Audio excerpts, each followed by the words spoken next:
Okay, scholars, need to give you this quick little look at Ben and his son Will. All right, one patriot, one loyalist in the Revolution, and their stories are so parallel, and yet they break on the question of whether to support the American Revolution or to be against it.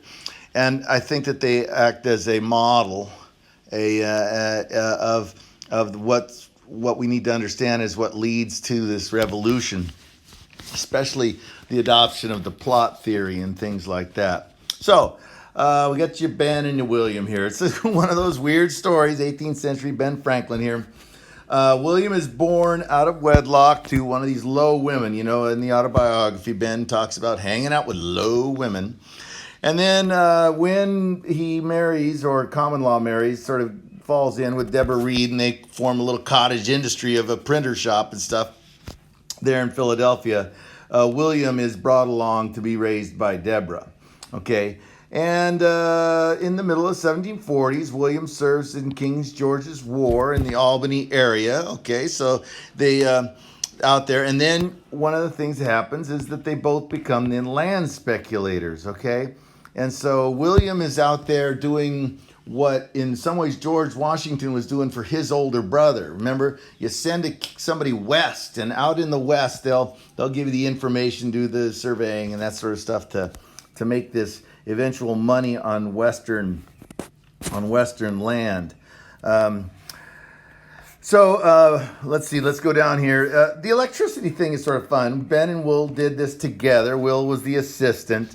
The basic thing that made this sort of genius, and genius is often, remember, not like plodding along over years of study of electricity. No, he has a flash of ideas, and the flash of idea for Ben is that electricity is a lot like lightning. It flows from one place to another. And so he's the one who creates this positive and negative signs, and it flows from positive and negative. And sure, dang it, he was right.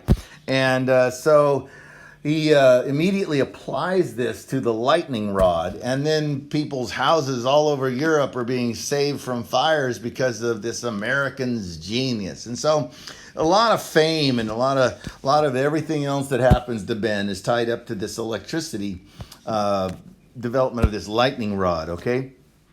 So, but the main thing is that he and Ben are doing this together, and they go off to England together. Ben's appointed to represent the assembly in Pennsylvania, and they are both. And here's where we get they're both believe in, the British system. They both are land speculators. They have hope of wealth. Both are oriented toward public service.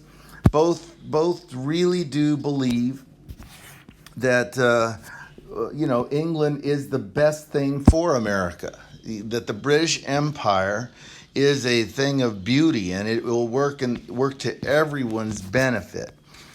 So one of the things that happens is you get into the stamp tax and stuff like that, and that's where things get complicated. And Franklin is going to be considered sort of wrongly duped. He offers some things that about the taxation stuff that's not true, and Ben is going to get frustrated, and he will he'll fall in with this plot theory eventually. It's hard to know how, but because he knows England well, he knows how the English government works. He's been there, he's done that. He knows that. He's got to know that there's no conscious plot going on to reduce the Americans to slavery. But Ben comes to a position where, he's going to sign the Declaration of Independence, okay? Now, William, however, William had been a good servant to the empire, and as I pointed out earlier, he gets named governor of New Jersey, okay? So William, as governor of New Jersey, is in a very good position to see how things are actually working, and especially that that the assemblies, these colonial assemblies, are not necessarily being reasonable. The assembly is being unreasonable. And London is making compromises, but the Americans are just demanding more and more and more and just not making good sense. And so William, in his situation as a colonial governor, born in America, son of Ben Franklin, understands that there's no real plot.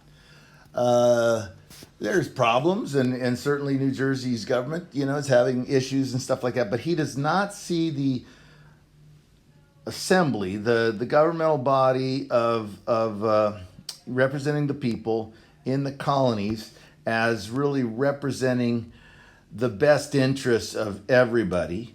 And the best interest of everybody is ultimately the British Empire.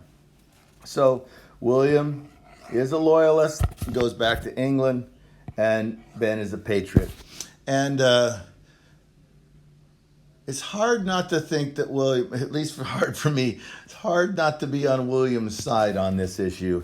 Both of these men know the big picture. They've been to England. They've been at the highest levels of government in England. They've seen it. They come back to America. They see what's going on. And yet Ben, well, for a lot of personal reasons, I think, gets sort of wrapped up in becoming a patriot. Whereas William, in a sort of very loyalist, conservative position, loves America, but does not think that this revolution is the right thing. We'll talk more about this. This is the big issue that we have to